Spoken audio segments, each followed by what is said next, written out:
Corona जाएगा तो क्या सीएए आएगा। जेपी नड्डा के इस बयान पर हंगामा मचा है। हमारे साथ हैं रतन शारदा, राजनीतिक विश्लेषक हैं, आरएसएस से जुड़े, गौरव भाटिया बीजेपी से, तस्लीम अहमद रहमानी एसडीपीआई से, सुशील पंडित रूट सिंह कश्मीर से जुड़े। रतन शारदा जी, ब्रेक के पहले आपने सबकी बात सुनी। क्या एन बिहार के मौके पर, चुनाव आने के मौके पर, या बंगाल में चुनाव की तैयारी के दौरान यह बयान देना यह नहीं दिखाता कि बीजेपी सीएए का राजनीतिक लाभ लेना चाहती है? पहली बात तो ये प्रश्न बीजेपी को पूछना चाहिए, आपने पूछा, उन्होंने जवाब दिया। जहां तक सवाल कभी भी उठाए जा सकते हैं, अगर एक झूठ के ऊपर सारा सीए का एजिटेशन खड़ा किया जा सकता है जिसके अंदर किसी भारतीय मुसलमान का बाल भी बांका नहीं होता, तो उसके ऊपर से अगर और कोई कुछ कहता है तो आप किसी को उसके ऊपर आंख उठाने की जरूरत नहीं है। सेक्युलरिज्म के नाम पे अल्पसंख्यकवाद पे घृणा की राजनीति, ये भारत का एक स्टैंडर्ड बन गया है। बंगाल के अंदर बुद्धदेव भट्टाचार्य जी ने, जिन्होंने 30 साल राज किया था कम्युनिस्टों ने, उन्होंने पहली बार जब प्रश्न उठाया कि मुस्लिम आबादी बहुत तेजी से बढ़ी है, बॉर्डर के ऊपर मुस्लिम डोमिनेशन 11 डिस्ट्रिक्ट में हो गया है, उसके बाद इलेक्शन हार गए। तो राजनीति बंगाल की ऐसी राजनीति है। जहां तक संविधान की दुहाई दे रहे लोग हैं, अगर आपको सारे फैसले सड़क पे करने हैं तो संविधान, चुनाव होने क्या चाहिए, चुनाव की आवश्यकता नहीं। अगर पार्लियामेंट के अंदर जो हो रहा है उसका आपको मंजूरी नहीं है तो पार्लियामेंट की जरूरत नहीं है। तो अगर लोगों के चुने हुए राजनीति जो लोग हैं वो अगर वे कानून बनाते हैं तो उसके लिए आपको क्यों पीड़ा होती है। जहां तक सीए का सवाल है, इनका शॉर्ट में मतलब ये है कि जो रेप हुआ उसको वही अधिकार क्यों है, वो रेपिस्ट को भी अधिकार होने चाहिए। जो शिकार हुआ, जो उसको अधिकार दिए जा रहे हैं, शिकारी को भी वही अधिकार होने चाहिए।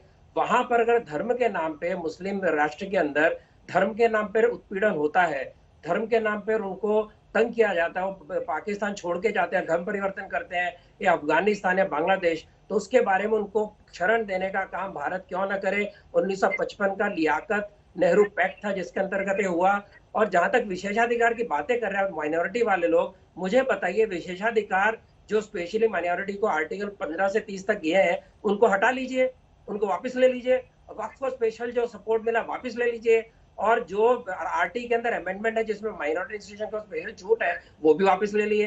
तो बंद एक तरफा सेक्युलरिज्म, एक तरफा संविधान की बराबरी, और संविधान की बराबरी नागरिकों के लिए, संविधान की बराबरी बाहर से आने वाले लोगों के लिए नहीं है। ये कानून बाहर से आने वाले लोगों के लिए है, प्रताड़ित लोगों के लिए, ये भारत के मुसलमानों के लिए, लोगों के लिए नहीं है। लेकिन किसी ने भी आज तक इसका जवाब दिया नहीं। आपने तस्लीम रहमानी को भी सुना? अरे शंका के ऊपर देश को जला दोगे क्या आप? आपने तस्लीम रहमानी को भी सुना? रोहिंग्या के लिए उनका कहना है मसला केवल सीएए से नहीं है, रोहिंग्या के लिए इनका दिल दुखता है, लेकिन हिंदू सिख बौद्ध जो मर खप के आ रहे हैं बांग्लादेश से, पाकिस्तान से, अफगानिस्तान से, उनके लिए इनका दिल नहीं पसीजता। उनके ऊपर जो कानून हो गया वो कानून उनको भगाने वालों के लिए होने चाहिए।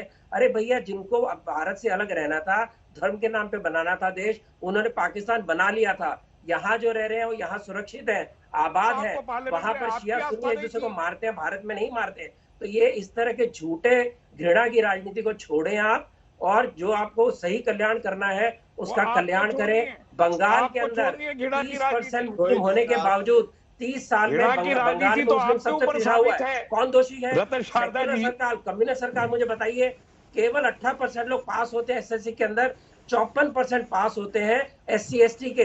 अगर उनकी पढ़ाई में रुचि नहीं, उनकी आर्थिक उन्नति में कोई रुचि नहीं है, तो यहाँ सारे जो बैठे लोग सेक्युलरिज्म की दुहाई देते हैं, उनके लिए उन्होंने पिछले 70 साल में कांग्रेस में क्या किया, इसका मुझे रतन शारदा जी, उन्होंने एक सवाल उठाया कि सीएए अकेला सीएए नहीं है, ये सीएए प्लस एनआरसी और एनपीआर भी है, इसलिए हम विरोध कर रहे हैं। जब एनसीआर और एनपीआर आएगा तब की बात होगी। दूसरी बात, अगर आ भी रहा है, कौन सा देश है दुनिया में, आपको रहने दीजिए, आपको ये तो याद नहीं था, एनपीआर नहीं है। हमारा देश को रहमानी साहब जवाब दीजिए, उसके बाद ऐसा लगता है सारी दुनिया में अगर एनपीआर है तो हमारा उसका विरोध क्यों? आप उसके किसी क्लॉज के ऊपर, कंडीशन के ऊपर हमारे देश में क्रोनोलॉजी होना ही, एक सेकंड चलिए, क्रोनोलॉजी पर आते हैं। ठीक है, ओके रतन शारदा जी, एक सेकंड, क्रोनोलॉजी का मामला आ गया है तो गौरव भाटिया को जवाब देना चाहिए। सुशील पंडित भी बोलना चाहते हैं, उसके पहले गौरव जवाब देंगे।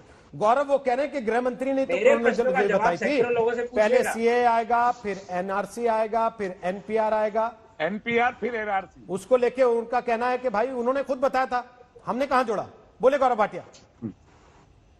देखिए, आपके चैनल पे कैसे झूठ बोला जाता है, कैसे मिल्की की जाती है झूठ की मिल्की।